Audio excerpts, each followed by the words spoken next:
The Dallas Cowboys made a significant move this offseason to have some insurance behind Dak Prescott heading into 2025. Prescott is coming off a season-ending hamstring injury, and the Cowboys struck a trade with the New England Patriots for Joe Milton. The deal puts Will Grier's future in doubt as the veteran battles Milton for the backup quarterback gig. It remains to be seen if Dallas will keep three quarterbacks as the team finalizes their 53-man roster ahead of Week 1. USA Today's Ben Grimaldi projects Milton will win the QB2 role and predicts the team will cut Grier. There shouldn't be much surprise in these two taking the quarterback spots for the Cowboys, Grimaldi wrote in a June 18, 2025, story titled, 53-man roster prediction for the Dallas Cowboys after OTAs and minicamp. Prescott is among the best QBs in the league, and the team traded for Milton to be his backup. There had been some buzz about Will Grier possibly being behind Prescott, but that would be a major surprise. Milton's tools, athleticism, and work ethic will earn him the QB2 role. Here is what you need to know about the Cowboys quarterback battle. There are mixed predictions on the Cowboys backup QB battle between Joe Milton and Will Grier. Not everyone is on the same page about the Dallas backup quarterback spot. Athlon Sports' Mike Fisher projects Grier will not only earn a roster spot, but beat out Milton for the backup gig. The big watch here is who will back him, Prescott, up. Fisher detailed in a May 19th story titled, George Pickens leads new Cowboys 53-man roster projection. Grier returns to the Cowboys still under contract, but has seen very little time away from the practice squad. He does have familiarity with the building over sophomore stud Joe Milton, however, who was acquired in a trade with New England earlier this offseason. Backup quarterback is one of many competitions throughout the roster worth keeping tabs on at camp. Grier was once mentioned as a potential first-round pick after a standout college football career at West Virginia.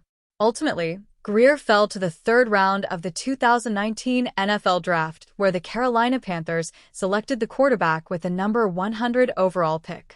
Cowboys HC Brian Schottenheimer on Joe Milton. He's one of the first people in the building. As for heavy sports, if forced to pick, it makes sense to go with the quarterback who the Cowboys just gave up draft capital to land. It also helps that Cowboys head coach Brian Schottenheimer has spoken glowingly about Milton. I was excited about Joe before we got him, Schottenheimer noted on May 21st, per The Athletic's John Machota.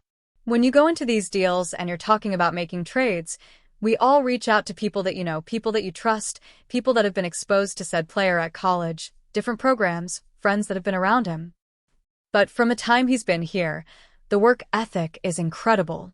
He's one of the first people in the building. He's one of the last to leave. The way he's attacked the playbook and picking it up has been incredible. And it's been fun for me to watch Dak and Will, but really Dak take a mentorship role with Joe. Another former Green Bay Packers veteran cornerback has found a new team for 2025 on the same day that Jaire Alexander joined the Baltimore Ravens. According to ESPN's Adam Schefter, the Dallas Cowboys agreed to terms Wednesday with veteran cornerback Robert Rochell on a one-year contract for the 2025 season. He played 20 games, primarily on special teams, for the Packers over the last two seasons. Another new home for another former Packers cornerback, free agent CB Robert Rochell reached an agreement today on a one-year deal with the Dallas Cowboys, per agent Kevin Connor of at Uni Sports Management, Schefter wrote Wednesday afternoon. Rochell will now join his second team of the 2025 offseason after departing the Packers during NFL free agency in the spring.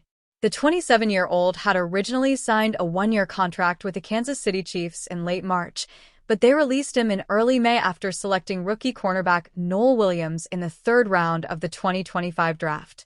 In Dallas, Rochell will have an opportunity to compete for a depth spot in the Cowboys' cornerback rotation behind perimeter starters Trayvon Diggs and Darren Bland, though third-round rookie Siobhan Revel Jr., Kyer Elam, Kalen Carson, and Andrew Booth Jr. give him plenty of competition to make the 53-man roster, even as a special teamer. Jaire Alexander lands with Ravens after Packers release. Rochell's agreement with the Cowboys is relevant to the Packers, but it was far from the most relevant cornerback news of the day for them, with the Ravens landing Alexander.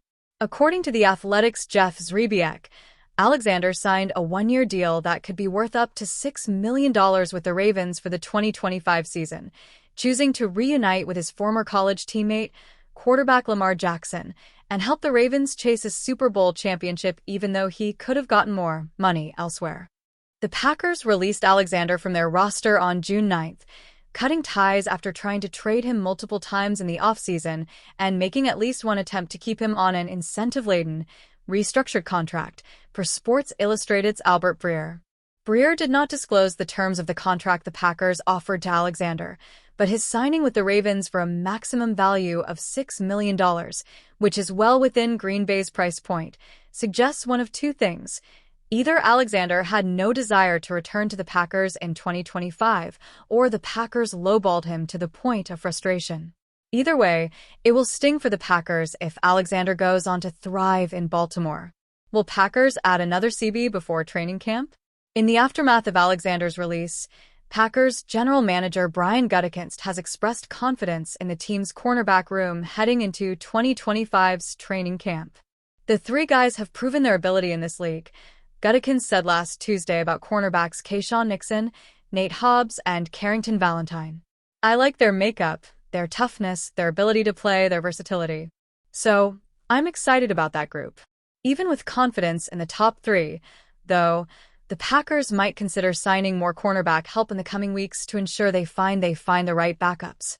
Coming out of OTAs, 7th-round rookie Micah Robinson and Kalen King are the frontrunners to supply depth on the perimeter, but King was spotted with a cast on his right arm toward the end of spring workouts, sparking concern about his availability.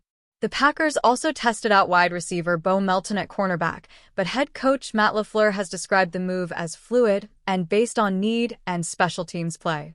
Now, the Packers do have a fourth cornerback in the versatile Javon Bullard, a 2024 second-round pick who will expectedly reprise his role as their starting slot cornerback. With more than $35 million in cap space, though, the Packers can afford to bring in a more experienced veteran to push the group and potentially add an injury safeguard. Siobhan Revel, the Dallas Cowboys' highly touted third-round pick in the 2025 NFL Draft, reportedly suffered a setback with his knee as he recovers from a torn ACL. The Dallas Cowboys put together an impressive haul in the 2025 NFL Draft, taking the best player available, approach, and finding value in every round. On day 2, the Cowboys selected East Carolina standout Siobhan Revel Jr., whose college career came to an early end after suffering a torn ACL. There were some rumblings that Revel was expected to start training camp on the PUP list but would be healthy for the start of the regular season. However, that could be in jeopardy according to a new update from SI.com's Albert Breer. According to Breer on the latest episode of MMQB, Revel suffered a little bit of a setback with his knee. Breer did not give any further details. Navy midshipman wide receiver Regis Velez runs the ball against East Carolina Pirates defensive back Siobhan Revel. /Reggie Hildredemain images. Hopefully the setback won't sideline Revel for any extended period of time. If Revel can return to his pre-injury form with the Cowboys, he will immediately upgrade the secondary in desperate need of another standout player at the position.